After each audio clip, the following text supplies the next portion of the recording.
മരിച്ചുപോയ ആൾക്കാരെ സ്വപ്നം കാണുന്നത് മോശമൊന്നുമല്ല, നല്ലതാണ്. മരിച്ചുപോയ ആളുകളെ സ്വപ്നം കാണുന്നത് ഒരു പേടിയും പേടിക്കണ്ട. പക്ഷെ മരിച്ച ആള് നീ ഇങ്ങോട്ട് എൻ്റെ അടുത്ത് പോരേന്ന് പറഞ്ഞാൽ നമുക്ക് പോകാൻ സമയമായി എന്നതിൻ്റെ അർത്ഥം. അത് ആരോടും പറയാൻ നിൽക്കണ്ട. അങ്ങനെ സ്വപ്നം കണ്ടാൽ മിണ്ടാതെ ഇടതു ഭാഗത്തേക്ക് 3 തുപ്പലും തുപ്പി വേഗം ഇടപാടൊക്കെ തീർത്ത് റെഡിയാക്കി നിന്നേക്കുക. ഇങ്ങോട്ട് പോര് മോനെ മോളെ നീ എൻ്റെ അടുത്ത് പോരേന്ന് പറഞ്ഞ് എന്നാ വരാമെന്നും മറുപടി പറഞ്ഞാൽ കേട്ടോ. പോരുതി ചോദിച്ചിട്ടുള്ളൂ, അപ്പോഴേക്കും നിങ്ങൾ ഉണന്നു, മറുപടി ഒന്നും പറഞ്ഞിട്ടില്ല, കഴിച്ചിലായി പോയി.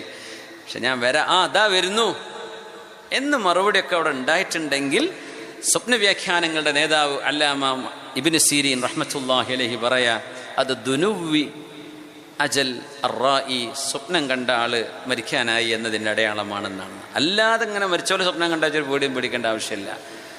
ചിലർ അങ്ങനെ പറയും, മരിച്ചവരങ്ങനെ സ്വപ്നം കാണാൻ, അതിനെന്തൊരു കുഴപ്പമില്ലല്ലോ, എന്താ പ്രശ്നം?